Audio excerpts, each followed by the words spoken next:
Hello అండి, అందరికీ నమస్కారం. Welcome back to our channel. Secretary కథ తర్వాతి భాగం తెలుసుకుందాం. విజయలక్ష్మి స్నేహితులు బొంబాయి నుంచి వస్తారు. వాళ్లతో పాటు జయంతిని పిల్లల్ని మహాబలిపురం పంపిస్తుంది. మహాబలిపురంలో గెస్ట్ హౌసు సముద్రపు ఒడ్డున ఆనుకుని ఉంటుంది.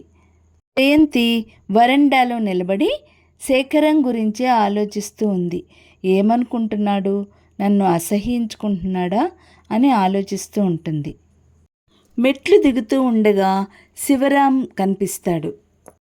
ఎంత పని చేశావు జయంతి, నువ్వు ఇలా రావడం కరెక్ట్ కాదు, ఎందుకు ఇలా వచ్చేసావు అని అడుగుతాడు. తరువాత ప్రమీల కూడా కనిపిస్తుంది.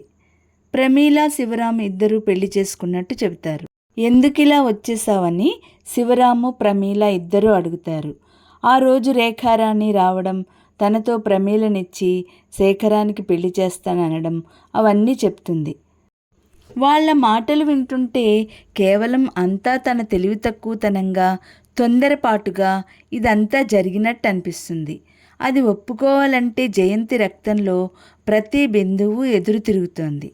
అయినా అదంతా వదిలే, అసలు నీకు బుద్ధెలా లేకపోయింది జయంతి? అన్ని రోజులు అతని దగ్గర ఉన్నావు. అతని చనువు, ఆ మాటల ధోరణి బట్టి నీ పట్ల ఎలాంటి అభిప్రాయం ఉందో కనుక్కోలేకపోయావంటే ప్రపంచంలో నీకంటే మూర్ఖులు ఇంకోరుండరు అంది ప్రమీల. ఎర్రబడిన మొహంతో కిటికీ వైపు తిరిగింది. ఆయన ఎప్పుడూ నాకు ఒక్క మాట కూడా చెప్పలేదు. ఏ విషయమైనా కూడా నాకెలా తెలుస్తుంది? నువ్వు గ్రహించి ఉంటావని అనుకుని ఉంటాడు. కానీ నేను బెంగుళూరు నుంచి ఉత్తరాలు రాశాను, మరి దానికెందుకు జవాబు రాయలేదు? చివ్వున వెనక్కి తిరిగి కోపంగా అంది. వాళ్ళు అనుకున్నంత మూర్ఖురాలు కాదు తను. అది వీళ్ళు గ్రహించడం లేదు అనుకుంది. ఎప్పుడు వ్రాసావు? ఆయనకి అందిందో లేదో అన్నాడు శివరాం. నువ్వు వెళ్ళిన తర్వాత ఆయనకి యాక్సిడెంట్ అయింది. 4 రోజులు మంచంలోంచి లేవలేదు. హాస్పిటల్లో ఉన్నాడు. ఆ సంగతి నీకు తెలుసా అంది ప్రమీల. యాక్సిడెంటా? ఎప్పుడు? శివరాం చెప్పాడు. అంటే తను సరిగ్గా వెళ్ళిపోయిన రోజున బెజవాడ నుంచి తిరిగి వస్తుంటే అయిందా? అంటే తను అనుకున్నట్టు ఇంటికి తిరిగి రాగానే తన కోసం వెతికే అవకాశం రాలేదన్నమాట.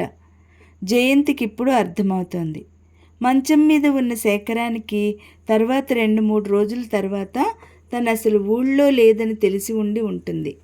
ఆ టైంలోనే తను వ్రాసిన ఉత్తరం ఆ గొడవలో అతని వరకు వెళ్ళలేదన్నమాట. జయంతి మనసు మీద పడిన బరువు బాధగా అంతులేని అఘాతాల్లోకి గుంజేయడం ప్రారంభించింది. శేఖరం ఎందుకు మాట్లాడడం లేదు? కనిపించకుండా వెళ్ళిపోయాడెందుకు? ఈ ఆలోచనతో మతిపోతోంది. బై చెప్పడం మర్చిపోయాను. మాతో పాటు డాక్టర్ గారు, కామేశ్వరమ్మ గారు కూడా వచ్చారు.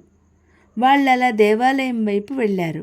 కొంచెం సేపట్లో రావచ్చు అన్నాడు శివరాం.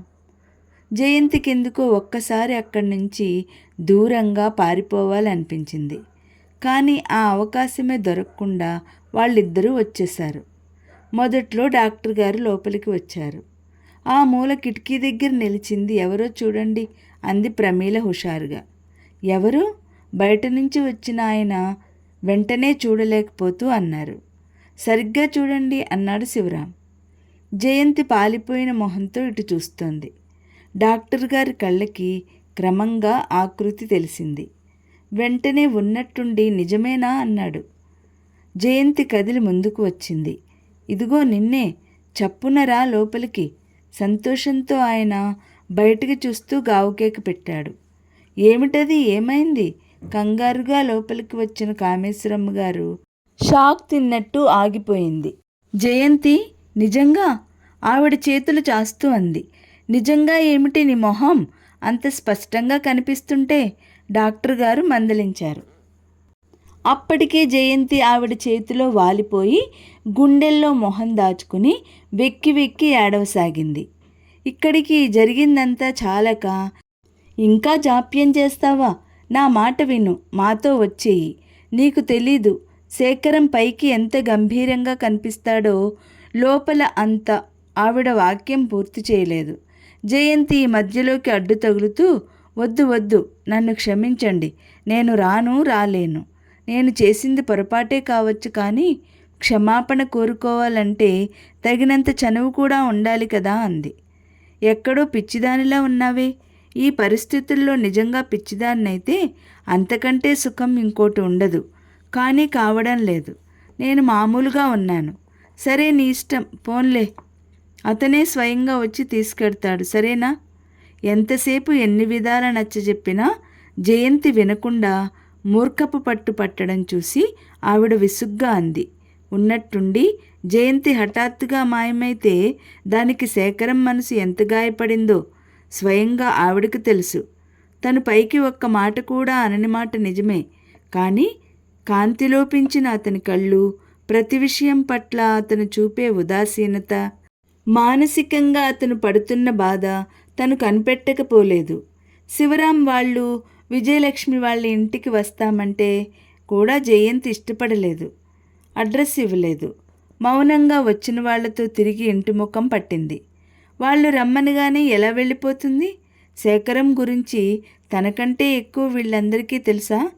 ఆ రోజు హఠాత్తుగా కనిపించినప్పుడు సాయంత్రం తను ఎలాగో అయిపోతే ఒంట్లో బాగోలేదేమోనని భయపడి ప్రసాద్ దగ్గరగా వచ్చి చేతులు పట్టుకున్నప్పుడు శేఖరం ముఖం తను చూడలేదు. ఆ చూపులు ఎంత కఠినంగా ఉన్నాయి. జన్మలో తను చేసిన పని క్షమిస్తాడా అతను? ఒకవేళ ధైర్యం చేసి వెడుతుందే అనుకో, అతను నిర్లక్ష్యంగా మాట్లాడితే, హీనంగా చూస్తే తనేమైపోవాలి? ఇప్పుడైతే ఈ కాస్త వ్యక్తిత్వమైనా మిగులుతుంది. ప్రకాశంతో వచ్చేసిన అతనికి తనకి ఎలాంటి సంబంధం లేదని శేఖరానికి ఎవరు నచ్చ చెప్తారు? అసలు చెప్తే మట్టుకు వింటాడా? అతని కోపం, అతని అహంకారం తనకి కొత్త కాదు కదా అనుకుంది. వారం రోజులు గడిచిపోయాయి. జయంతి ఎంత వద్దనుకున్నా హఠాత్తుగా ఏ క్షణంలోనైనా శేఖరం రావచ్చేమో అనే ఆశ మనసులో మూలగా మిణుకుమంటూనే ఉంది. ఎన్ని విధాల దాన్ని ఆర్పేయాలని చూసినా సాధ్యం కావట్లేదు. విజయలక్ష్మి పురోహితుడిని పిలిచి లగ్నం పెట్టించింది. జయంతిని ఎవరూ సంప్రదించలేదు. ఈ పెళ్ళి నాకిష్టం లేదు, వద్దు అని జయంతి భయపడనూ లేదు. పెళ్ళి సరిగ్గా 20 రోజులుంది. పెళ్ళి శుభలేఖలు అచ్చయ్యాయి. పనులు చురుగ్గా సాగుతున్నాయి. సాధ్యమైనంత వరకు వారం రోజులు ముందుగానే వస్తానని, సెలవు కోసం ప్రయత్నం చేస్తున్నానని ప్రసాద్ ఉత్తరం రాశాడు. పెళ్లి పనులన్నీ చకచకా అయిపోతున్నాయి. రోజులు గిర్రున తిరిగి వస్తున్నాయి. పెళ్లి 10 రోజుల్లోకి వచ్చేసింది. ప్రసాద్ ఎల్లుండి వస్తున్నానని తెలియజేశాడు. ఓ రోజు మధ్యాహ్నం విజయలక్ష్మి జయంతిని వెంటబెట్టుకొని చీరల కోసం షాప్కి వెళ్ళింది. చూడు, నీకే రంగులు ఇష్టమో చెప్పు, నాకు తెలియదు, మీరే చూడండి, నాకేదైనా బాగానే ఉంటుంది పరధ్యాసగా అంది జయంతి.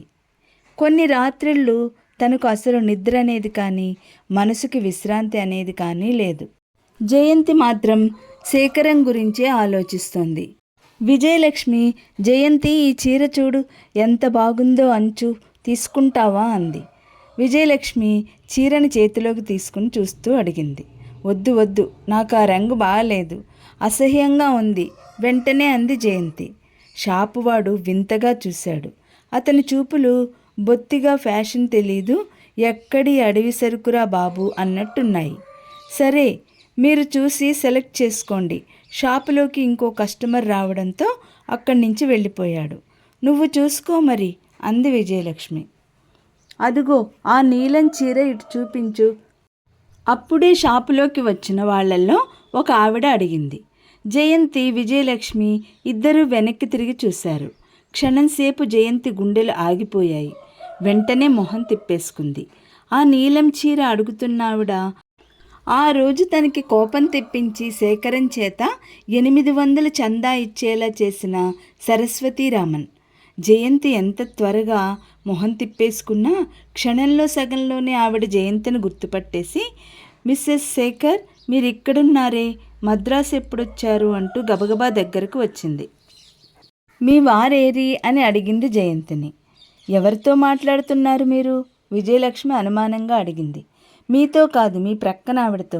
కొంచెం దారి ఇస్తారా? సరస్వతీరామన్ విస్మయంతో చూస్తున్న విజయలక్ష్మిని తప్పించుకొని జయంతి దగ్గరగా వచ్చి, ఎన్నాళ్ళైంది మీరు వచ్చి? మా చెల్లెలింటికి తీసుకెడతాను మీ ఇద్దరిని. ఎవరు లక్ష్మి ఆవిడ? విజయలక్ష్మి కటువుగా అడిగింది. తరువాతి భాగం రేపటి వీడియోలో తెలుసుకుందాం.